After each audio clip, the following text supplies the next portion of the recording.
ഇന്നത്തെ ഞങ്ങളുടെ നാട്ടിലെ ഊണ് നല്ല ഇടിച്ചക്ക തോരനും പിന്നെ സ്രാവ് വറുത്തതാട്ടോ, ഉണക്ക സ്രാവാണ്. അതൊക്കെ വെച്ചിട്ട് നമ്മളിന്ന് ഒരു സ്ഥലം വരെ പോവുകയാണ് കേട്ടോ. ഞങ്ങളിന്ന് ഒരു സ്ഥലം വരെ പോവുകയാണ് കേട്ടോ. അലക്കാനൊക്കെ ഉണ്ടായിരുന്നു, അതൊക്കെ കഴിഞ്ഞു. ഇന്ന് ഉമേഷും അമ്മയും ഞാനും അനിയത്തിയും പിള്ളേരൊക്കെ കൂടിയിട്ടാട്ടോ പോണത്. ഞാൻ നാട്ടിൽ വന്നിട്ട് ഇങ്ങനെ ചക്കയൊന്നും തിന്നിട്ടില്ല കേട്ടോ. നമ്മുടെ തൊടിയത്തെ ചക്കയാണെങ്കിൽ മൂത്തിട്ടുമില്ല. എന്തായാലും ഞാൻ പോയി കഴിഞ്ഞിട്ടായിരിക്കും അതൊക്കെ മൂത്ത് വലുതാവുള്ളൂ. അപ്പോൾ നമ്മളിന്ന് ചക്ക മേടിക്കാൻ വേണ്ടിയിട്ട് ഞങ്ങളുടെ ഒരു കസിൻ്റെ വീട്ടിലേക്കാണ് പോകണം കേട്ടോ. നല്ല കുറേ ഉള്ളിക്ക് പോകണം, കാടാണ്. ഇവിടുത്തെ കുരങ്ങനൊക്കെ വന്നിട്ട് ഇവിടുത്തെ ചക്കയൊക്കെ തിന്ന് തീർക്കാന്ന് കേട്ടോ പറഞ്ഞത്. അതുകൊണ്ട് നമ്മൾ വിചാരിച്ചു ഇവിടുത്തെ 2 ചക്ക കൊണ്ടുവന്ന്. പക്ഷെ വലിയ കാര്യമായിട്ട് മൂത്തിട്ടൊന്നും ഉണ്ടായിരുന്നില്ല, പക്ഷെ വേവിക്കാൻ പറ്റും കേട്ടോ. ഇവിടെ ആണെങ്കിൽ ഈ വീട്ടിലാണെങ്കിൽ കുരങ്ങനും എല്ലാം വരും അത്ര. ഭയങ്കര കുരങ്ങൻ്റെ ശല്യമാണ്, കൃഷി ചെയ്യാനൊന്നും പറ്റില്ല എന്നാണ് അവർ പറയണത് കേട്ടോ. അവർ പറയണതല്ല, നമ്മൾ കുരങ്ങനുണ്ടെങ്കിൽ നമുക്കറിയാമല്ലോ. പിന്നെ വീടെത്തി നൈനൂനും നൈഹുക്കുട്ടിക്കാണെങ്കിൽ അവിടെ ക്ലാസ് തുടങ്ങി കേട്ടോ.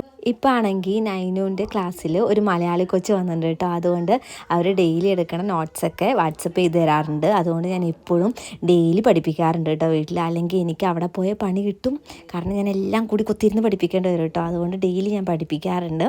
പിന്നെ നമ്മൾ അതൊക്കെ കഴിഞ്ഞ് പിറ്റേ ദിവസം എൻ്റെ അനിയത്തിയുടെ ബ്രൈഡ് ടു ബി ഷൂട്ടൊക്കെ ഉണ്ടായിരുന്നു കേട്ടോ. ചെറുതായിട്ട് ഫോട്ടോസും വീഡിയോസൊക്കെ അങ്ങോട്ട് എടുത്തു. പിന്നെ അതൊക്കെ കഴിഞ്ഞ് വൈകുന്നേരം നമ്മൾ ആ ദിവസം വീടെത്തിയിട്ടോ. നൈഹുനും പെട്ടെന്നൊരു പനി. നൈനൂനാട്ടോ ഫസ്റ്റ് വന്നത്. അപ്പോൾ ഞാൻ നൈനൂനെ കൊണ്ടുപോയി ഫസ്റ്റ് ഡോക്ടറെ കാണിക്കാൻ കൊണ്ടുപോയി കേട്ടോ. അങ്ങനെ ആ ഒരു ദിവസം കഴിഞ്ഞു കേട്ടോ. പിന്നെ നമ്മൾ പിറ്റേ ദിവസം എയർ ഹാൻഡ്ലൂമിലേക്ക് ഒന്ന് പോയിട്ടുണ്ടായിരുന്നു. കല്യാണത്തിന് ഞങ്ങൾ സാരി എടുത്തിട്ടുണ്ടായിരുന്നില്ല. അവിടെ പോയപ്പോൾ അവിടുന്ന് 2-3 സാരി ഇഷ്ടപ്പെട്ടു, അതങ്ങോട്ട് എടുത്തു കേട്ടോ. പിന്നെ നമ്മൾ നേരെ തൃശ്ശൂർ പോയിട്ടുണ്ടായിരുന്നു. തൃശ്ശൂർ പോയിട്ട് പിള്ളേർക്കൊക്കെ ഒരു ഉടുപ്പ് എടുക്കാമെന്ന് വിചാരിച്ചു. പിള്ളേർക്കൊക്കെ ഉടുപ്പുകൾ എടുക്കാമെന്ന് വിചാരിച്ചു.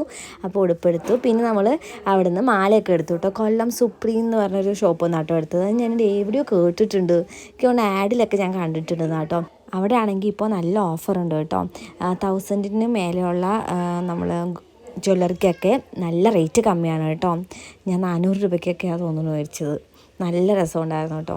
അങ്ങനെ നമ്മൾ അതൊക്കെ കഴിഞ്ഞ് തിരിച്ച് വീടെത്തി കേട്ടോ. ഭയങ്കര പാടാണ് ബസ്സിലൊക്കെ പോകാൻ വേണ്ടിയിട്ട് കേട്ടോ. പിന്നെ നമ്മളിത് പിറ്റേ ദിവസത്തെ ഒരു വീഡിയോ ആണ് കേട്ടോ. അന്ന് നമ്മളെന്താ സാധാ പോലെ തന്നെ ഒരു ചെറിയൊരു ഇത്, പിന്നെ മുഖത്ത് കൂടെ എന്തൊക്കെയോ ഞാൻ വാരി തേച്ചിട്ടുണ്ടായിരുന്നു. ഞാൻ അങ്ങനെ തേക്കാത്തതാണ് കേട്ടോ. എന്തോ ഒരു ബ്ലീച്ച് അവിടെ ഇരിക്കുന്നുണ്ടായിരുന്നു, നല്ല ആട്ടോ അത്. പിന്നെ ഉമേഷിനാണെങ്കിൽ എവിടുന്നോ പുഴമീൻ കിട്ടിയിട്ടുണ്ടായിരുന്നു. നല്ല പടക്കണ മീനായിരുന്നു. അതിനെ എങ്ങനെയൊക്കെയോ കൊന്നിട്ട് ഉമേഷ് കറി വെച്ചു കേട്ടോ. ഉമേഷ് കറി വെച്ചില്ല, ഉമേഷ് നേരാക്കി കൊടുത്തു, അമ്മ കറി വെച്ചു കേട്ടോ. പിന്നെ അതൊക്കെ കഴിഞ്ഞ് നമ്മൾ നേരെ പോയത് ചക്ക മേടിക്കാനാണ് കേട്ടോ. സുപ്രിയ ചേച്ചിയുടെ വീട്ടിലാട്ടോ നമ്മൾ പോയത്. അവിടെ ചക്കയുണ്ട് പറഞ്ഞിട്ട് നമ്മൾ ചക്ക മേടിക്കാൻ പോയി. അവിടെ കുറച്ച് നേരം വർത്തമാനമൊക്കെ പറഞ്ഞിരുന്നു. നമ്മൾ വരണ വഴിക്ക് ഞാനിങ്ങനെ പുറത്തുനിന്ന് നമ്മൾ മൊമോസ് ഒന്നും